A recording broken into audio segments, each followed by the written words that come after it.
The following lesson is linked to Learning Outcome 2, Reading and Viewing. It addresses the assessment standard that requires learners to demonstrate various reading and viewing strategies for comprehension and appreciation. Learners should be able to read and view according to purpose and task. They should also be able to reread, review, and revise to promote understanding. This lesson also addresses the assessment standard, which requires learners to explain the meaning of a wide range of written, visual, audio, and audiovisual texts. Learners are required to give and motivate personal responses to texts.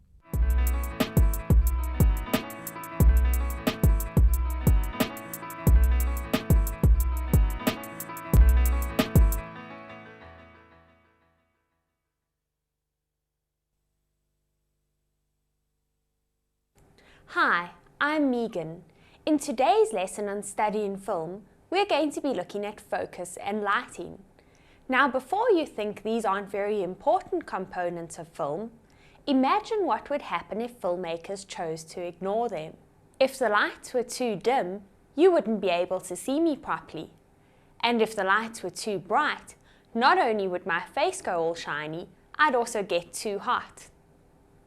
At the moment, the focus is just right, so you can see me clearly. But if the focus was soft, my face would go all blurry. And if the focus was very close up and very sharp, you'd be able to see even the smallest wrinkle on my face. From this brief demonstration, we've seen how important it is to get the focus and lighting just right on television shows like Activate. When making films, it gets even more interesting than this, because there are a range of lighting and focus techniques that filmmakers can use, and these create different effects. We're going to be learning about these in this lesson.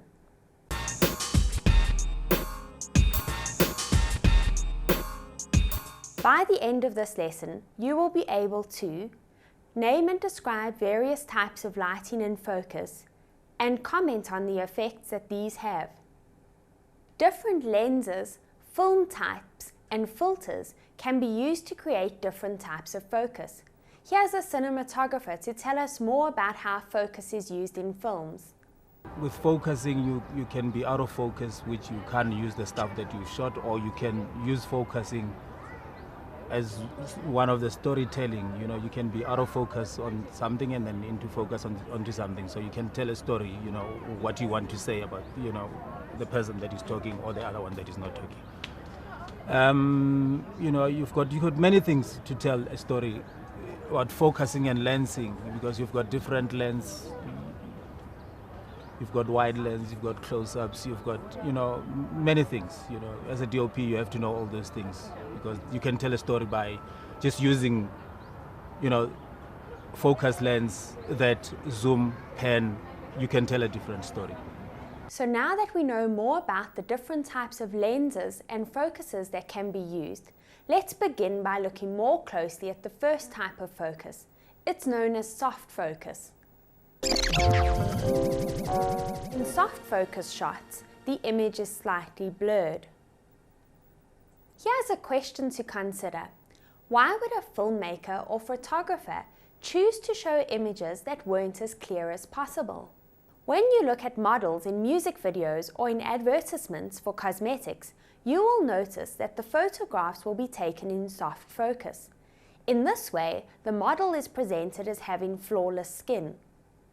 So soft focus advertisements try to convince you that the model's flawless skin is as a result of using the product being advertised, when in actual fact, it's just a clever combination of soft focus and soft lighting.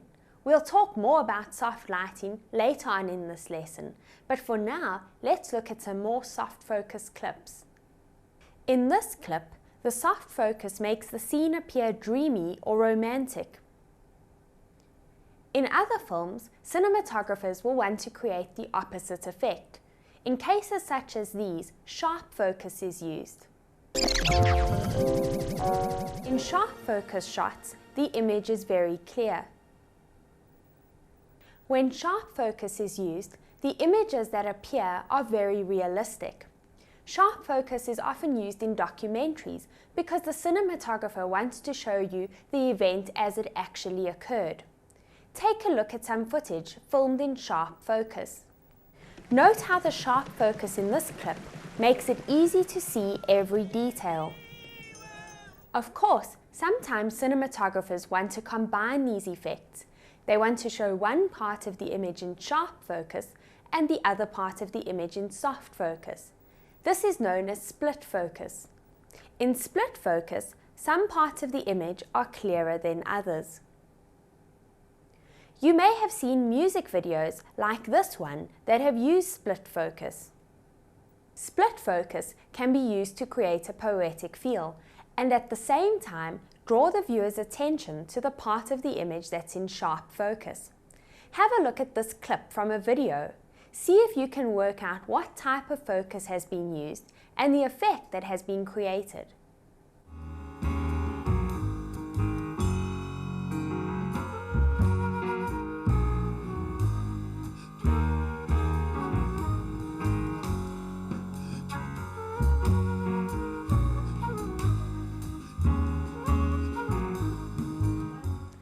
Now let's turn our attention to looking at the next part of today's lesson, which explores lighting. Here's a cinematographer to tell us how important this is.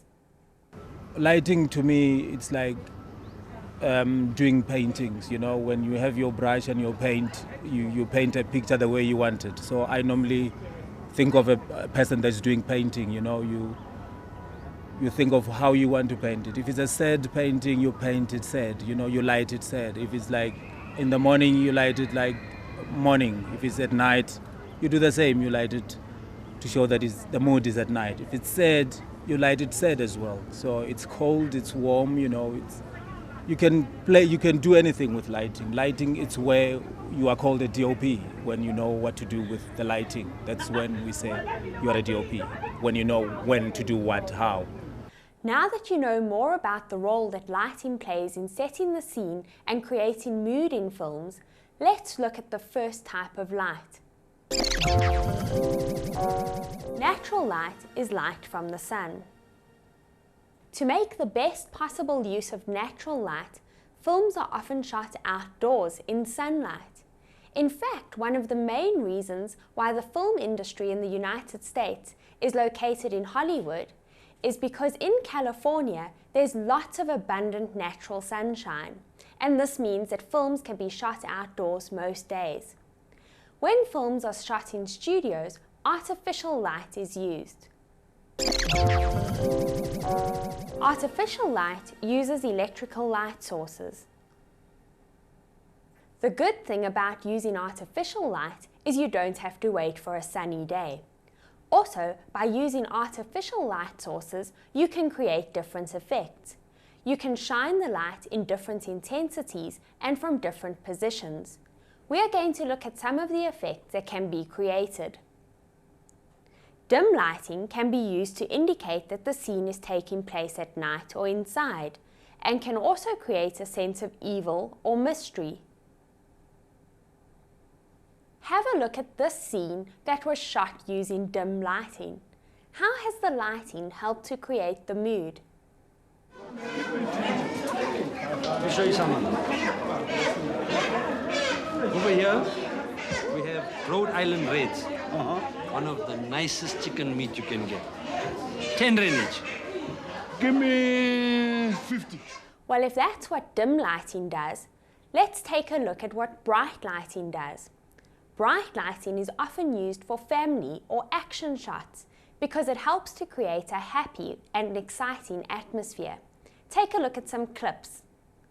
Why do you think bright lighting was chosen for this shot, and what effect does it create?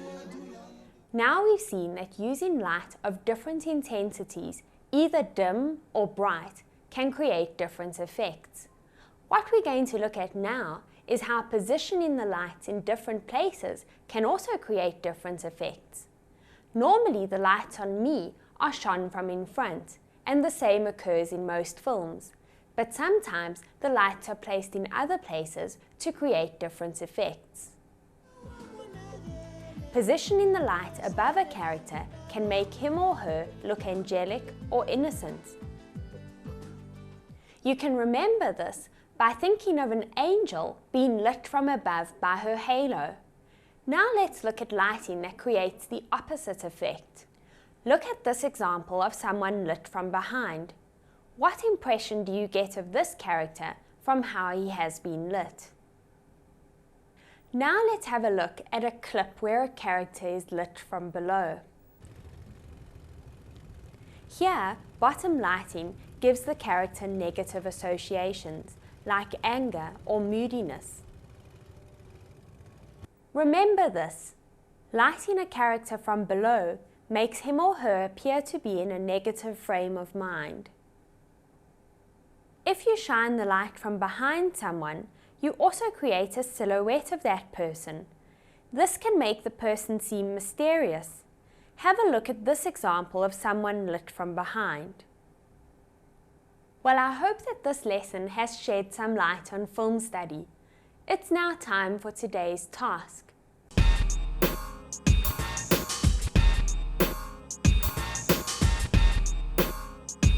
Have a look at these clips.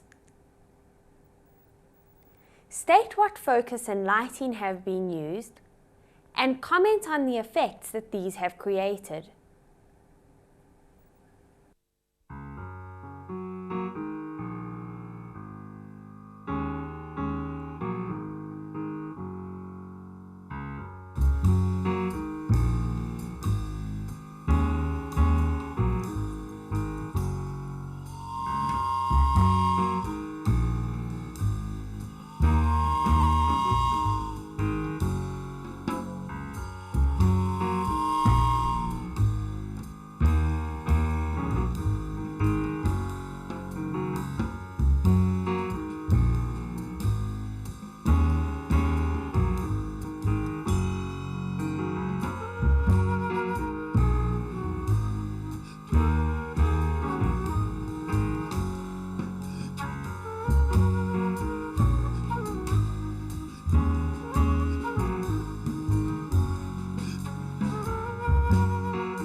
Practice what you've learned today by analysing the lighting and focus that have been used in advertisements. Please join us for our next and final lesson on editing a film. I'll see you then. Goodbye.